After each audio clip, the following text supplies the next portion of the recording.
Hello guys! Hello, this is for Leo. Welcome Leo sa aking channel, Kapalaran 888. Welcome. Wow! Leo number 34. This is number 7. King of Diamonds. Go with the flow ka lang daw, Leo. May nangyayari sa buhay mo ngayon na wala kang dapat na gawin, kundi just go with the flow. Yun lang yung sinasabi ng bara. Kumbaga, halimbawa, may mga issue sa paligid mo sa ngayon, huwag kang makialam. Kumbaga, sumunod ka lang sa kung ano yung flow. Huwag kang against the flow ngayon. Okay? Okay, Leo. Let's check.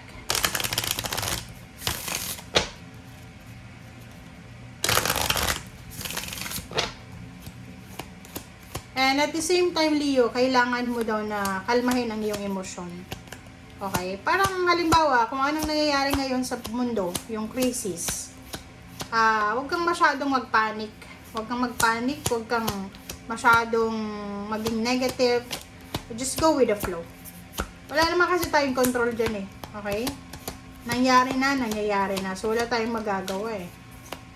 Tsaka hindi lang naman tayo, yung lahat buong mundo nagsasuffer ngayon. Medyo nakikita lang, masyadong visible. Yung crisis na yan, lahat, diba? Worldly crisis siya. World crisis.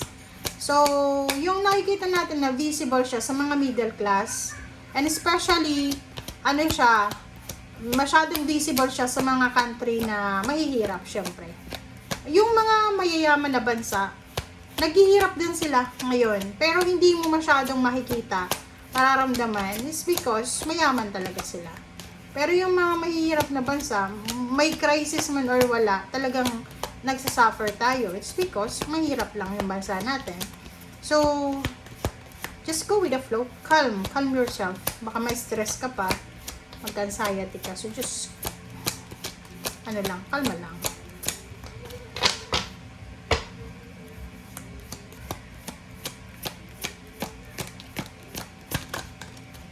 Alright.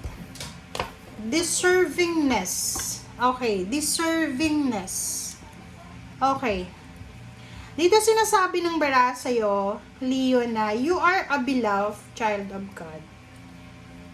Like everyone else, and you deserve to receive the support that will allow you to focus upon your divine life purpose.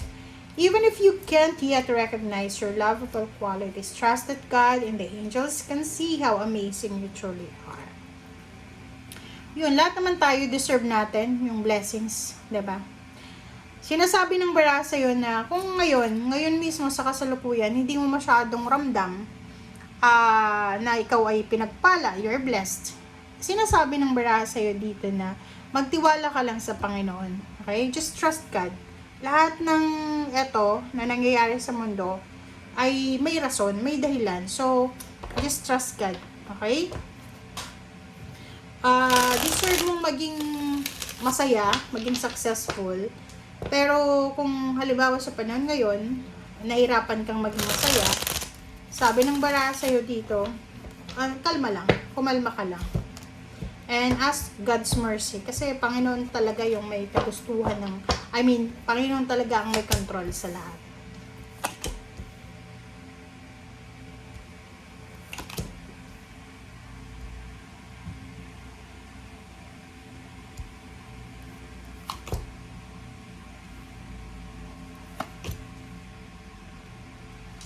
Alright, so nakikita ko dito yung parang merong Leo na sobrang masipag ka eh. Diba? You're super hard worker na Leo. Multitasker. Kumbaga, ginawa mo na yung best mo eh. Like kung isa kang business person, ang dami-dami mo ng business ideas na nilaunch. Pero, parang, still you're in the 8 of Swords. Diba? Yung parang, ginawa mo na yung best mo, ginawa mo na yung part mo, pero still parang feeling mo nasa restrictions ka pa rin. Wala ka pa doon sa Emperor. Ang sabi ng bara sa'yo dito na you need to be patient. Kailangan mo daw yung maging mapasensya. Like halimbawa, okay, ang halimbawa dito is isa kang empleyado. trabaho ka ng trabaho, overtime ka ng overtime, sunod ka ng sunod sa boss mo. Pero, parang hindi ka pa rin napapansin. Hindi ka promote, hindi mo lang madagdagan yung mga benefits mo. Ang sabi ng Barasio dito na you need to be patient. Kalma. Kumalma ka. Kasi itong King of Pentacles, isang dakot lang or isang ganun lang, abot kamay mo 'Diba? So, sinasabi ng Bara, ganun talaga, everything happens for a reason. Kaya nga, yung fish na yan, sinasabi na go with the flow. Kung wala pa ring promotion, wala pa ring stability sa finances or sa emotion, ang kailangan daw ngayon is pasensya. Okay, huwag kang masyadong mag-panic.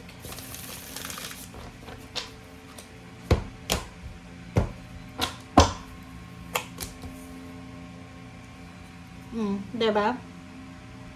Sabi ng baraha sa'yo, like, meron ditong Leo na pakaramdam nyo, trabaho lang kayo ng trabaho pero wala namang napupuntahan.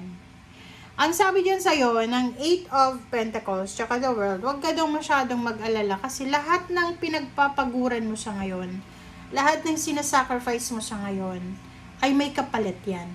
Okay? Lahat ng mga ginagawa nating sakripisyo, ay may kapalit yan. Lahat ng problema, may matatapos din yan. Okay?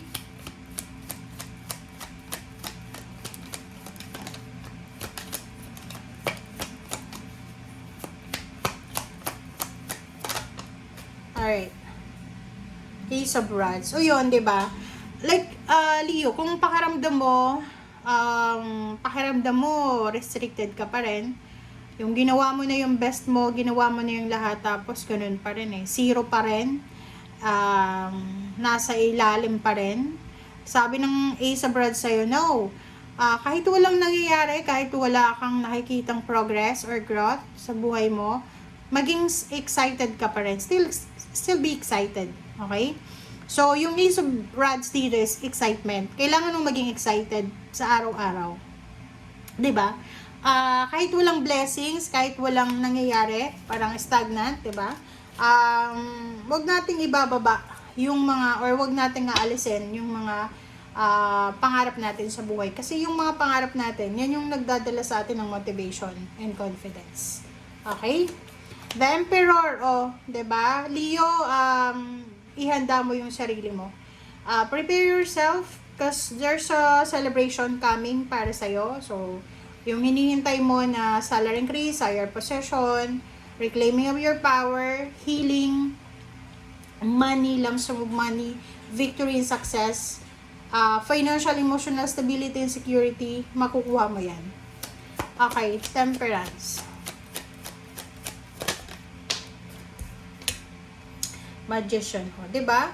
Sabi ng Magician dito, everything happens for a reason. So, ano man ang nangyayari sa ngayon, ang kailangan lang natin is magpasensya.